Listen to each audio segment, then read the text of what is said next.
আসসালামু আলাইকুম সুপ্রিয় দর্শক, আপনাদেরকে আজকের জানিয়ে দিচ্ছি তাজা খবর। এবার আসছে তীব্র ভারী বৃষ্টি, এর সঙ্গে হতে পারে ভয়ানক বন্যা। রাতের মধ্যেই ধেয়ে আসছে কালবৈশাখীর ঝড়, হতে পারে ভারী থেকে অতি ভারী বৃষ্টি। 24 থেকে 28শে মে এর মধ্যে বঙ্গোপসাগরে সৃষ্টি হচ্ছে ঘূর্ণিঝড়। এছাড়া আগামী 24 ঘন্টার মধ্যে দুই বাংলার বিভিন্ন জেলায় বিক্ষিপ্ত আকারে শিলাবৃষ্টি, এমনটা জানাচ্ছেন আবহাওয়া দপ্তর। আজ ও কাল কোন কোন জেলায় বৃষ্টিপাত হতে পারে আমাদের এই ভিডিওর মাধ্যমে আপনারা সব জানতে পারবেন। তার আগে আমার চ্যানেলে নতুন হয়ে থাকলে চ্যানেলটি সাবস্ক্রাইব করুন আর বন্ধু হয়ে আমার পাশে থাকুন।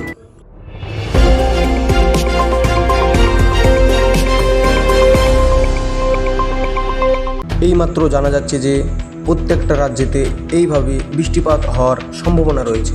এর সঙ্গে সঙ্গে আসতে চলেছে কালবৈশাখীর ঝড়, এমনটা জানাচ্ছেন আবহাওয়া দপ্তর।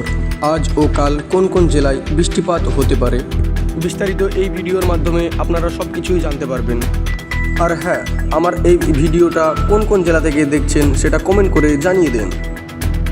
আজ সকাল থেকে দেখা যাচ্ছে মেঘের আনাগোনা, এর সঙ্গে কোথাও কোথাও হয়ে আসছে মেঘ বৃষ্টি। এই সময়ে আবহাওয়া দপ্তর বলছে আগামী 24 ঘন্টার মধ্যে সারা দেশে বিভিন্ন অঞ্চলে বৃষ্টিপাত ও বর্জ্যসহ ভারী বৃষ্টিপাতের হতে পারে। তাই নয়, ভারী বৃষ্টিপাতের কারণে দেশের উত্তর অঞ্চলে বেশ কয়েকটি জেলায় আকস্মিক বন্যা পরিস্থিতি সৃষ্টি হতে পারে, এই বলে সতর্ক করছেন আবহাওয়া দপ্তর। তো বন্ধুরা, আজকের ভিডিওটা আমার এই পর্যন্ত। তো কেমন লাগলো ভিডিওটা কমেন্ট করে জানিয়ে দিন। আর আমার চ্যানেলে নতুন হয়ে থাকলে চ্যানেলটি সাবস্ক্রাইব করে বন্ধু